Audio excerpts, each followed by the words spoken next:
Assalamu alaikum warahmatullahi wabarakatuh.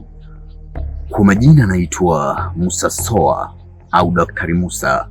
Mimi ni dokta nayetibu kupitia mitishamba pamoja na dua.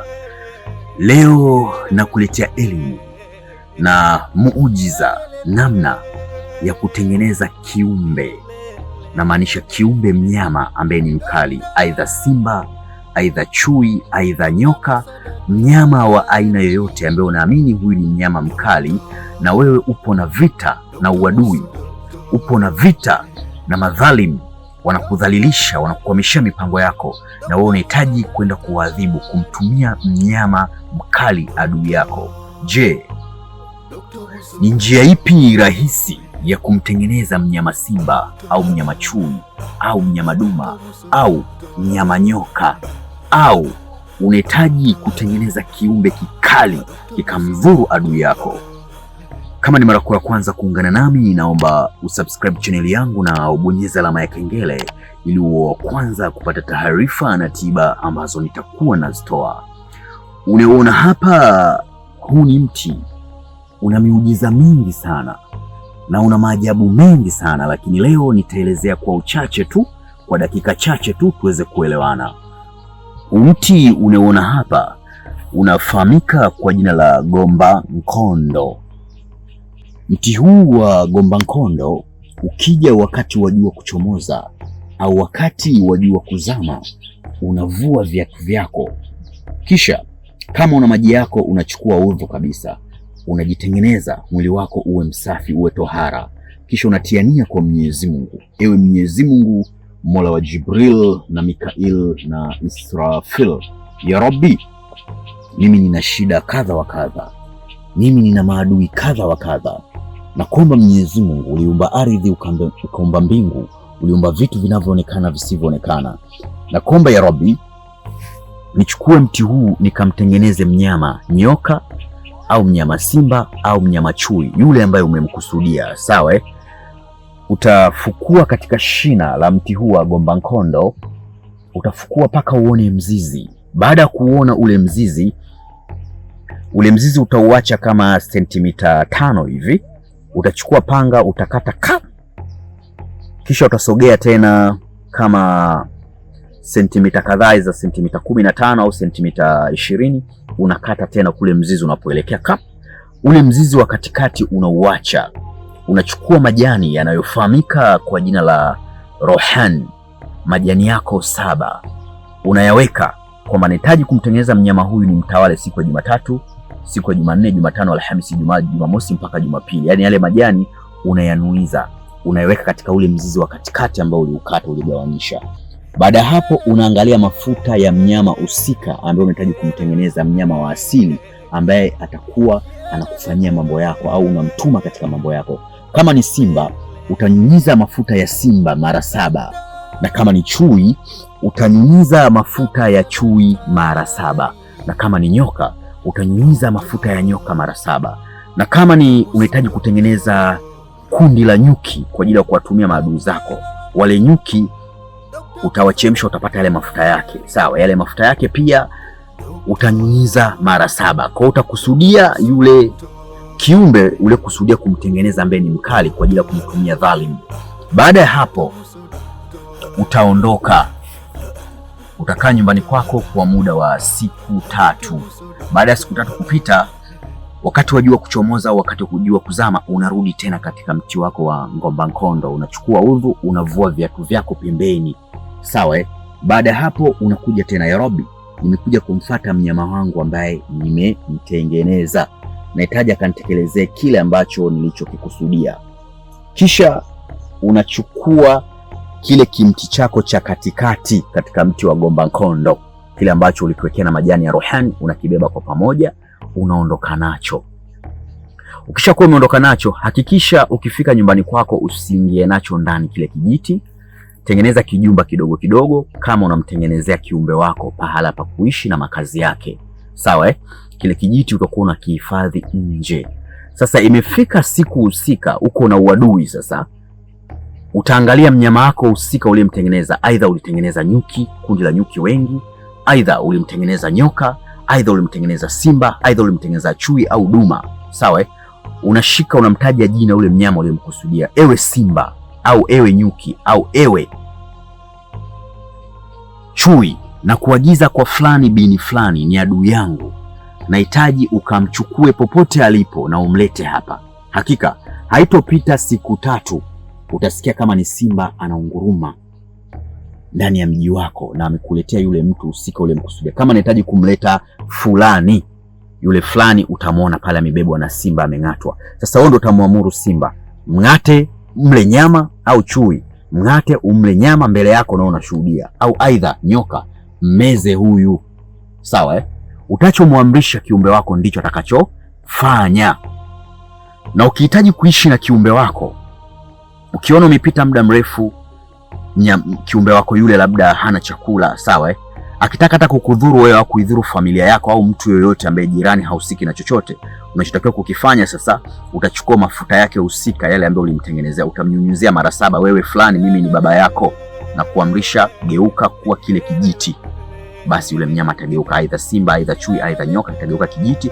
Utakichukua utakiweka katika kijumba chake. Kwa hiyo unapokuwa na uadui unahitaji kuufanya, utakuwa ndio unatumia kile kijiti kwenda kumwagiza mnyama kwenda kufanya nini? Kumwadhibu dhalim au adui yako.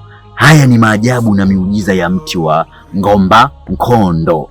Na vile vile ukihitaji kumtibia mgonjwa aliyeshindikana, ametibiwa kwa waganga na waganga, tiba hazifanyi kazi, amefanywa uchawi na uchawi, lakini yule mgonjwa haponi wala hapati nafuu, unachotakiwa kukifanya, njoo wakati wa jua kuchomoza au wakati wa jua kuzama, sawa? Vua viatu vyako, njoo na udi 7, uje na unga, sawa? Njoo na yai la kuku wa kienyeji, sawa? Ukishafika katika mti wa ngomba kondo, tia nia kwa Mwenyezi Mungu, ya Rabbi, na mgonjwa wangu sijajua amelogwa na jinsia ya kike au jinsia ya kiume, na katika hili yai ndani yake sifahamu kuna mtoto wa jinsia ya kike au jinsia ya kiume, na kuomba ya Rabbil Alamin, naliacha yai hili hapa. Unaliweka yai katika shina la mti wa mgomba mkondo, kisha unazunguka ukiwa unanyunyiza ule unga mara 7, kisha zile udi 7 unazizungushia katika mti wa ngomba mkondo, unawasha, unaondoka. Mimi nahitaji dawa ya kumponya mgonjwa wangu, kwenda kuondosha uchawi ule shindikana katika mwili wake, aidha wa maradhi, aidha amelogwa amekuwa chizi, au aidha amelogwa amekuwa kichaa, au aidha amefanyiwa uchawi mambo yake hayaendi. Nataka leo natengeneza dawa ya kwenda kumtibia mgonjwa wangu mambo yake yaende. Kisha unarudi nyumbani kwako, utakaa tena siku 3. Baada ya siku 3 unakuja tena wakati wa jua kuchomoza, wakati wa jua kuzama, unachukua udhu, unakuja hapo ukiwa msafi, unakuja unakata ule mzizi wa mti wa ngomba mkondo, nenda kamchemshie mgonjwa. Hakika kwa idhini yake Allah Mwenyezi Mungu Subhanahu wa Ta'ala, yale maradhi yalikuwa kimsumbua ule mgonjwa yataisha, ule uchawi utateketea, ule uchawi utaangamia, sawa? Na pia kama alikuwa ni kichaa, basi ule kichaa vile vile utamtoka. Hii ni miujiza na maajabu ya mti wa ngomba mkondo. Mti huu pia ni kinga. Ukichukua vijiti 7 ukavikata kwa manuizo, sawa? Vijiti 7 ukakata vijiti 34, kila vijiti 7 ukaenda kuvizika katika pembe 4 za nyumba yako, na vijiti 7 ukadhika katikati ya mji wako. Hakuna mchawi wa kuingia wala shetani, na mtu atakuja kwa adabu katika mji wako, atasema kweli nimeingia kwa chifu. Bado mti huu una mambo mengi sana. Haya majani yake haya majani haya ni mvuto wa biashara, ni mvuto wa mapenzi. Kwa njia rahisi, ukichukua haya majani wakati wa jua kuchomoza, wakati wa jua kuzama, ukachanganya na alimiti, kisha ukaweka katika sufuria, ukajifukiza kama fusho, basi kama ulikuwa una uchawi, uchafu wa aina yote, unaenda kuangamizwa. Unakuwa ni mtu umeenda kuuteketeza uchawi mwilini, na mambo yako atakuwa ni yenye kwenda. Mti ukipita muda wa mchana au asubuhi, wakati wa jua limewaka vizuri, mti unakuepo unanawiri, yani matawi yake yanakuwa yamesimama vizuri, sawa? Lakini mti inapofika nyakati za usiku unakuwa unasinyaa, kama unavyoona hapo, unasinyaa. Na mti huu una vimiba fulani hivi pembeni, kwa yule mtu alifanywa mchezo wa kuparalyze, yani amepata stroke. Mti huu una mambo mengi sana, lakini kwa leo acha niishie hapa. Kama unavyoona hapa, Daktari Musa ofisini kwangu, kuna kila aina za dawa mbalimbali. Kama unasumbuka na changamoto za mitihani ya kichawi na mitihani ya kishetwani, unahitaji dawa ya kuvunja maagano ya kichawi na ya kishetwani, uwe mtu wa mafanikio. Umekuwa ni mtu mwenye kupambana sana katika maisha, unakuwa sio mtu mwenye kufanikiwa. Unahitaji dawa za kuvunja hayo maagano, basi kwa Dr. Musa zipo.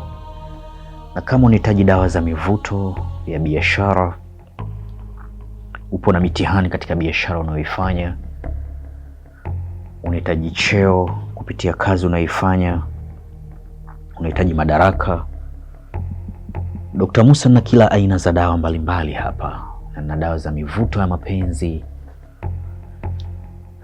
na dawa za maradhi mbalimbali. Na pia kama unahitaji pete ya bahati, pete yenye kuendana na ufalme wa nyota yako, uwe mtu wa mafanikio. Na pia kama unahitaji pete za majini,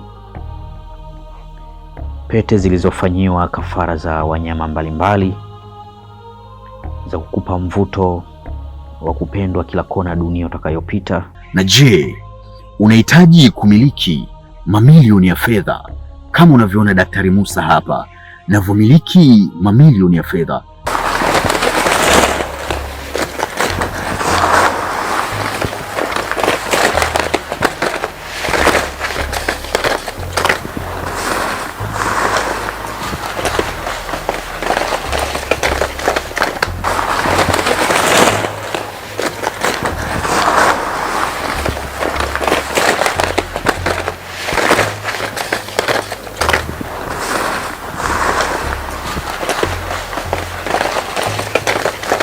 Na je, unahitaji kujifunza elimu mbalimbali za kiroho kwa tiba pamoja na dua? Unahitaji kuwasiliana na mimi Daktari Musa, usisite kubonyeza namba alama ya jumlisha 257784120592.